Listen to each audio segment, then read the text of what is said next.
There's no way to make a proper decision if you don't know what you're deciding on. Like so many people today, they making decisions based on emotions, based on some vibe or some video they saw on TikTok.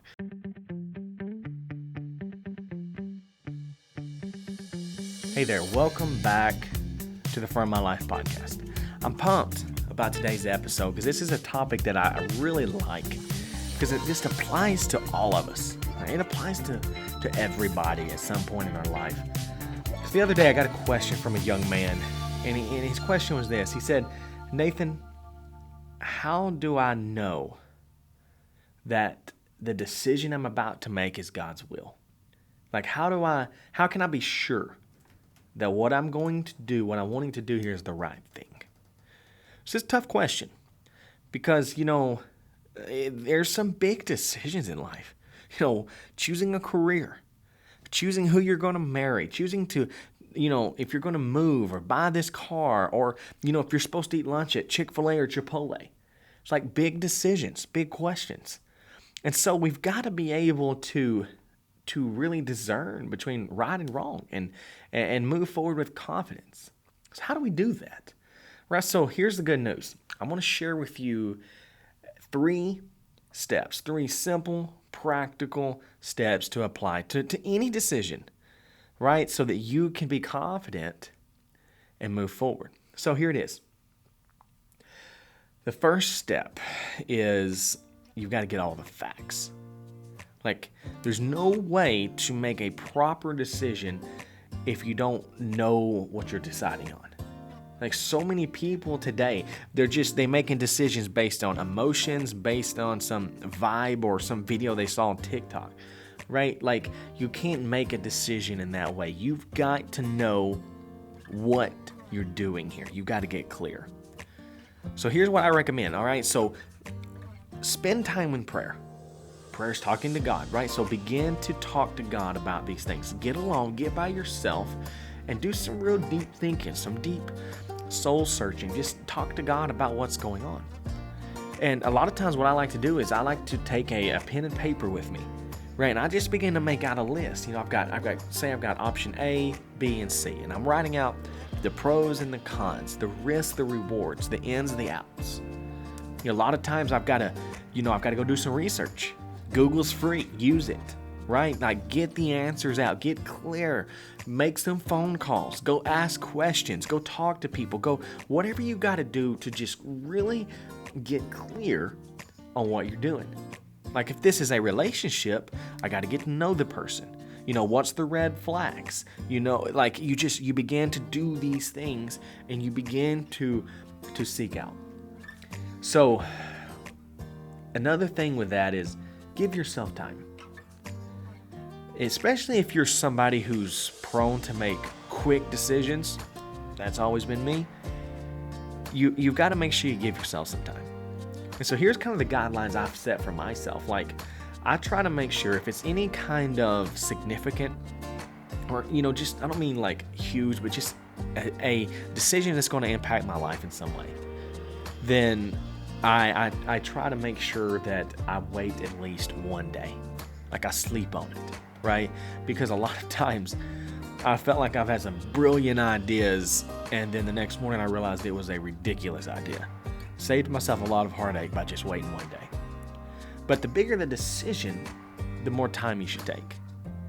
And a lot of times if you're feeling anxious about it and you're worried about it, set yourself a deadline. Say, look, I'm not going to make a decision for 3 days. I'm not going to make a decision until Friday. Or I'm not going to make a decision until the end of the month. Right? Whatever it is. You can wait a week, wait 2 weeks. Just set yourself some guidelines. Say, look, I'm just going to back off. I'm going to think about this a while. I'll decide on this later. Like, don't push yourself into a corner and make a decision based on fear or some other emotion. Now, when you've did that, you have got all the facts together. Then step 2 is seek wise counsel. Like the Bible's clear on this. The Bible, it's Proverbs 11:14. It says, in the multitude of counselors, there is safety. Right? So here's the translation. Don't try to figure it out alone. Go ask people in your life that you trust advice. Right? Look for people with experience. We're not talking about a friend who watched a YouTube video on this, right? We're talking about somebody who's walked down this road and experienced these things and understands. You're looking for people who know you well, right? It could be family, mentors, close friends, people who know you, know your strengths and weaknesses, right? Knows, the situation, right? Maybe if it's a relationship again, it's somebody that knows you and knows them, right? Like you begin to go and seek advice and counsel. And also, obviously, look for people that you trust, people that you know are competent, right? If you're seeking career advice, your buddy who's, had 17 different jobs in the last 12 months is not who you go seek advice for, right? You're the dude that you go fishing with or whatever that is also struggling in his marriage, that's not the person you go to marriage advice for, right? Look for people who are competent, that you trust, and that know you well, people with experience. Now, even when you do this, I've been there and I understand not all advice is good advice. So I want to throw this in there so that you understand that. Just because somebody, my pastor said, my dad said, this person said, whatever, that doesn't mean that it's the right thing for you. But I would make sure that I at least begin to look at those things and I begin to pay attention. And the more people in your life, like I've seen situations where everybody was trying to tell the person. I remember one instance in particular, somebody I knew well, and it's like I was trying to tell them, their parents was trying to tell them, their pastor was trying to tell them. It's like, no, you guys don't know what you're talking about. I know. It's like, dude, wake up. If everybody's trying to tell you something and you think it's not the right thing, it's probably you that needs to change. But the truth is, there's safety in counsel. And a lot of times, you're going to get a viewpoint. You're going to get an idea. You're going to begin to see things in a different way because people are going to present it to you in a way you may have never thought of before. And so when you get this advice, then what you do is you circle back around to step one, to gathering the facts, because now you got a lot more information. Now you learned things you didn't know. Right? And so I go and I begin to make some changes. I begin to look at this. I begin to open it up and I really begin to dial in. So here's where it kind of comes down to the tricky part.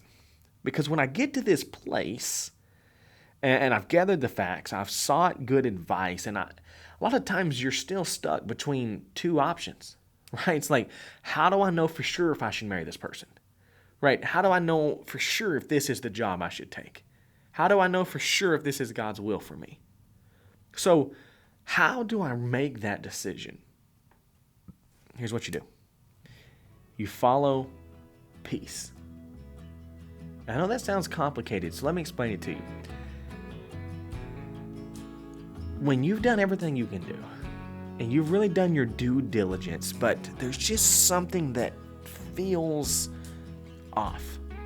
Like there's this hesitation down deep inside of you, just that gut feeling.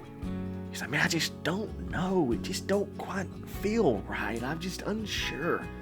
Then you got to pay attention to that, because very likely that is often one way God speaks to us. And so if you feel that way, give yourself some more time, right? Like back off a little bit, like, really pay attention to that. On the flip side, like if everything lines up and you feel a sense of peace, you're like, man, I don't really know. I don't have all the answers yet. I don't know how it's all going to work out, but it just feels good. Well, there you go. So here's what I'm trying to say though.